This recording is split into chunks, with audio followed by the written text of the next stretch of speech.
Welcome to Action on Pain, a podcast dedicated to highlighting the significant efforts underway in Canada to address chronic pain.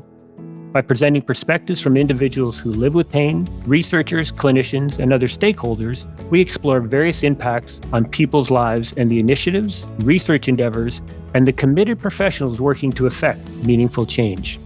This work is guided by Health Canada's Action Plan for Pain. Join us as we raise awareness and share stories that are shaping the future of pain management in Canada. Welcome to Action on Pain. I'm Keith Meldrum, and as always, I'm joined by Jennifer Daly-Cyr and Virginia McIntyre. I get the pleasure of welcoming today's guest, and it's my honor to introduce Dr. Mike Hildebrand. Dr. Hildebrand is an Associate Vice Provost, Graduate Student Affairs, Professor at the Department of Neuroscience at Carleton University, and an affiliate investigator at Ottawa Hospital Research Institute. Dr. Hildebrand is a busy man. Dr. Hildebrand, we're so eager to hear your insights on the Action Plan for Pain in Canada, and it is our deepest pleasure to welcome you joining us today. Welcome.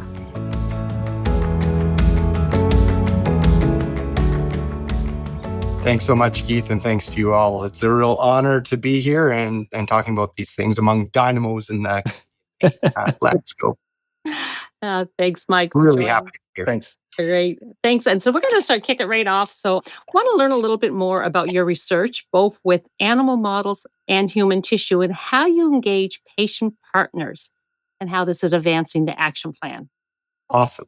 So do you want me to just kick it off and kind of talk, give you kind of a snapshot? Yeah, I'd love to hear your thoughts.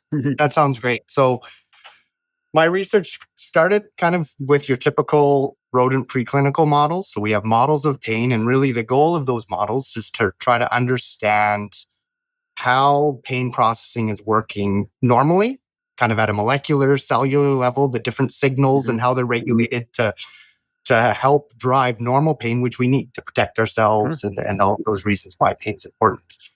And then to also understand what goes wrong and what changes in those circuits to cause chronic pain. And we can talk about kind of ways that we're really trying to improve the utility of the findings with those models. But kind of what Virginia alluded to is the fact that more recently, or when I started my lab here at Carleton University in Ottawa, I was really fortunate to make a connection with the neurosurgeon, Dr. Yves Sy at the Ottawa Hospital.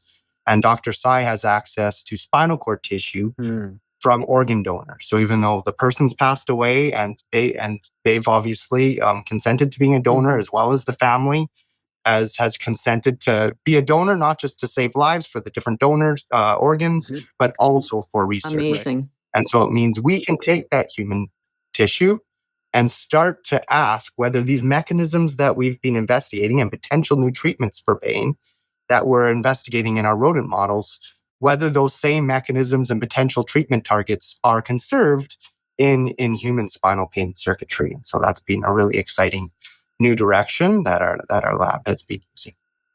Incredible. That is staggering stuff. And the human tissue, it's one thing to look at things theoretically or even in animal models, but to have that human tissue is just fantastic. Yeah. And we take it seriously, obviously, because it's such a precious gift, right? That these people have, that in the time of tragedy and loss, have donated. And so we really try to maximize the amount of impact and discovery we can with each donor. So we do different types of experiments that actually, it's cool to see how that kind of fundamental research, how that knowledge kind of builds. And so it took years to kind of figure out how to do these kinds of recordings and studies using rodent tissue. And so all of that expertise kind of aligned so that when we had this opportunity to try these experiments on human tissue, we kind of knew the key variables to, for example, to help protect the tissue from cells from dying, how to then do different types of electrical recordings to study the individual pain processing neurons. And so it's been really cool to see how that then can lead to the next advance. And before we go further, I should say, whenever I say we, it means my students. I'm not the one doing any of this anymore. They're driving it forward. And I'm being blessed to have just amazing students that are passionate about this. And I think some of you have had the chance to interact with them. So you've seen it firsthand, just the passion, the dedication, the commitment, and the hours that it takes drive this kind of research forward as they do their graduate studies or postgraduate work. We also know that you're leading that ship. You're navigating that ship for them, and they look to you for that, and they respect that so much. And I want to say that at the time that the announcement came out for having access to the human tissue, I of course live in Ottawa as well, and I remember that being quite highly profiled in the news here in terms of it being so significant for the Ottawa Research Institute and Carleton University and your lab to be working together with Dr. Sai. It's just a really impressive launch in that. And, it was made clear at that time, and you've made it clear every step of the way how important that human tissue is and how incredible it is that people have, in fact, allowed for that to happen. So you've been, you and your students are incredibly respectful. Yeah. And it's cool because it is rare to have kind of that access. So Dr. Sai is the only one in Canada doing this kind of for research. And there's centers kind of across the globe now starting to do this kind of research in the pain space. But there's not that many. Right. There's kind of a handful of teams, but it is expanding as we turn to kind of alternative approaches and human tissue approaches. But what I wanted to say is it's cool how it started. Dr. Sai came and gave a talk at Carleton. I was a new professor. Being a professor, you often meet with the speakers after, but I was thinking, well, what she's doing is pretty far removed. She said, hey, I have this human tissue. Could you use it? And I kind of had several reasons of why I thought it wouldn't work. As a typical scientist, you're thinking of but I thought, okay, yeah, let's try it. And then we tried it, and I was pleasantly surprised to see how resilient that tissue can be. And I wanted to just say, I think it does touch on the power of connections and dialogue. And I think that's why podcasts like this are so key, because often you don't know kind of what the next step, what the next advanced discovery, treatments, even just sharing lived experiences. You don't know what you don't know. And so often I think throughout my career, and I'm sure you can speak to your lives too, those kind of unexpected connections, it's cool to see where they can lead. What a powerful connection that led to something completely unique in Canada. And wow, how terrific to be. I love that story. We've heard from a few people about these amazing research initiatives or foci that have occurred because of a happenstance conversation in a hallway or somebody coming up and saying, hey, I got this thing. Do you think you could use it? And it just blossoms into what you have, like one of this amazing thing. And often I think, at least for me, before I got, on the periphery of research, research is this great big white ivory tower and it's all formal and everybody's very prim and proper. And in fact, it's people just bumping into each other and saying, hey, I got this thing or I got this problem. Can you help me out? And it just happens over a lunch or standing in the hallway. It's amazing. Yeah. Sorry, just before we move on, as my head's running, I'm realizing we're not the only ones in Canada, because that speaks to how this grows. Okay. In Quebec now, there's a network that's being led by Reza Sharifani, and so there's now more people doing this kind of research. So I guess I should have said first in Canada at that time. Okay. No, I said it wrong too. I'm not correcting myself. We forget the advances that are happening in the Great. Yeah. But I think for our listeners to know what you think of this human tissue and the value of it, I think that's going to bring something home to our listeners to hear the researchers talk about this gift that they've been given. So that's much appreciated, Mike. Yeah, because the idea is to really help bridge that translation between these kind of typical rodent preclinical models and new treatments for human, which aligns exactly with, right, the Canadian Pain Task Force and the Action Plan for Pain. The idea that we have all of this leadership in Canada of pain researchers and all these fantastic discoveries. And I think as a collective body of researchers, we're all thinking, well, how can we move those discoveries towards new treatments? And these type of biological treatments being one tool of the many to address the biopsychosocial, I should say that too, that we get that's one kind of tool in the tool belt for managing. And I appreciate the broad lens that you bring in, and having had an opportunity to meet with some of your students and how just amazing they are. But I mean, for me personally, we talk about the biopsychosocial and the importance of it. And of course, I'm also firmly, you can't forget the underlying biology of pain. I mean, it exists. We have nociceptors and it's a sensation and the brain goes, hey, that's pain. Like that is fundamental to pain it's all the things that the human experience of that sort of that interacts with it. So to wrap your arms around it, like you guys are doing, and I just wanted to touch on, something I learned last week from your lab. Outside of the human tissue work, which I think is like phenomenal, you're doing work in rats and mice that sort of mimic human behavior. I mean, there's the tickling of mice and seeing how they respond, and I was just blown away by that because it's short of like doing it on human beings. You're using these animals that are close to humans and seeing their responses and how that affects their pain. Like that is like that's truly looking at the person who has pain and trying to figure things out. Yeah, exactly. Try saying that at a cocktail party. What do you do? Well, we tickle rats. Yeah. So yeah, why are we tickling rats? Yeah. And how does that relate to pain? Yes. I'm sure that some of the listeners are thinking, where did we go here on this? This went podcast? sideways But fast. the idea is that tickling of the rats mimics their natural rough and tumble play. And so rats are highly social and they form bonds, including with each other, but also with the experimenters.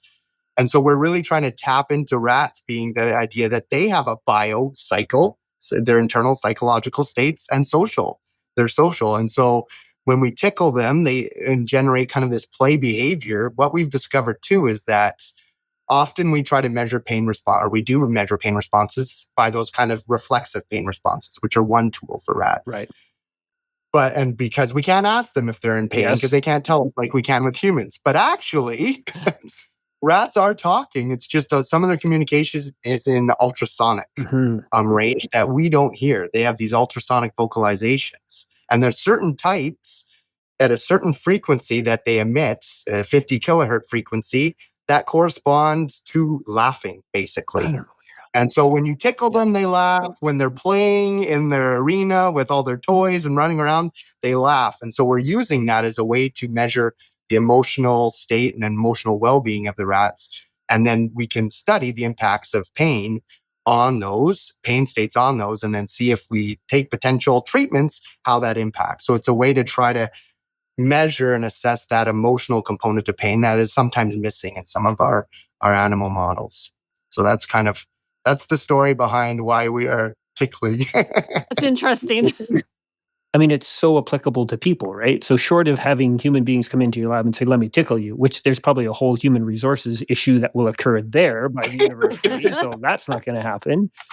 But to be able to determine that these are the behaviors that rats exhibit, and then to be able to subject them to that, and then to see how they respond as it relates to their pain, that completely, it's like translate into human beings and furthers your research on what to like. I find that just so staggeringly fascinating. Yeah. And I think those ways of trying to bridge, right? Yes. Like once again, it's kind of how can we make our rodent preclinical models more predictive, more valid when it comes to human conditions? Right. And that can be the types of pain models we have, but that can be the types of measures. And just another thought in my head here, and what this speaks to me is the importance of like the role of basic science in pain research. And I know had many students, graduate students or postgrads, say to me they didn't really understand, they didn't really see that connection of what they're doing in the lab to human people, like to people's lives. And I mean, there it is right there. Like the work that happens at these quote basic levels in the lab are the future, therapies, pharmacological, interventional, psychological, whatever of tomorrow that will help people live better with their lives. So the young basic scientists are laying the groundwork for the future of better pain care tomorrow. It's so important. And what they do means so much. Absolutely. Yeah. And, I've learned so much from you and your students in the lab, and just listening to their presentations and so on, learning about the parallel between rodent models and human tissue struck me at a very deep level, an unexpected level, from the standpoint that I don't know that I fully understood why rodent models, how they're being used. But then when they started demonstrating the parallels, it was like, oh my gosh, I didn't realize. And it just, it's just fascinating. I thought it was very fascinating before that, but now it's like, I see that connection. And Keith was saying in terms of that desire to, move the dial, and every chance there is to chat with the students about how their work is having an impact and will have an impact down the road is always gratifying as well. So, I mean, you talk about that. You talk about rats, and I guess I'm missing the connection. How are you engaging with people with lived experience within your labs? So those are not the donors. I should say that. Oh, good. Those are the Good. donors, Good. separate, not the tissue. But so I'm really blessed to have Jennifer as a patient partner, a person with lived experience, as part of our team. And before we kind of go into that, it's cool. Jennifer and I, once again, the power of connections. It was at an event linked to, I think, the Canadian Pain Society when we first were connected. And then we realized we're both in Ottawa. And so there was that opportunity for in-person connection. Cool. But Jennifer just provides insights. Because often you don't, like I said, you don't know what you don't know. Right. So just having an outside perspective with that lived experience of knowing what variables, what details might be really important when we're thinking of how to design an experiment, right? What factors may be important in our rat models, in our human tissue, in terms of how it's collected, the demographic or medical information that we can or can't get for our donors. And so having that voice and perspective is key for science. It's also key, I think, for people. The development of the trainees in the lab for them to see, and Keith has also spoke with our team, and both of you sharing your experience has been tremendously impactful for students. Just to see, like you were saying, Keith, why it matters, the relevance of what they're doing. Sometimes they don't see, they think, well, a clinical researcher, that makes sense why you would partner with a person with lived experience, but a basic science researcher who's looking at molecules and cells, how does that relate? And so it's been really neat for them, for their personal development, career development. And so it's just been highly rewarding, and I'd recommend it to anyone I'm kind of considering from either side, I guess, of that kind of relationship. Do you think, as this generation of scientists and academics come along that are, that demographic that you have right now, do you see a difference in them as to being more open to having these conversations to people who live with pain as compared to maybe older generations of scientists who are less open to that? What is your take? Are you seeing a shift? Are you seeing this is something that they want, or what do you think? In terms of science, that's a good question. I would say yes, in terms of, well, obviously reduce stigma, but also I think we're starting to realize, like, I think at least when I was doing graduate school, that it seems so disconnected to whatever disease you were studying or human health condition. You were a researcher and that's what you did, right? You focused on gene X or cell Y, and that's what you did. And you didn't even really kind of think of how you could engage and towards treatments and people with lived experience in populations. And so I think we're starting to realize as a society, as a community, of how we are connected and how it's so useful at different levels, from the basic scientist to the psychologist to the person with lived experience to the healthcare professional, of how we all can speak with each other and how those conversations can help each one of us, I think. Right.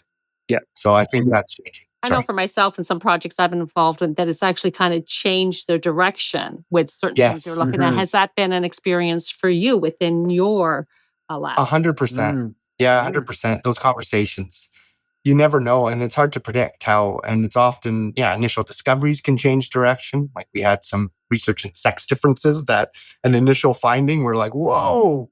So that's the thing. Science by definition is often unpredictable. Right.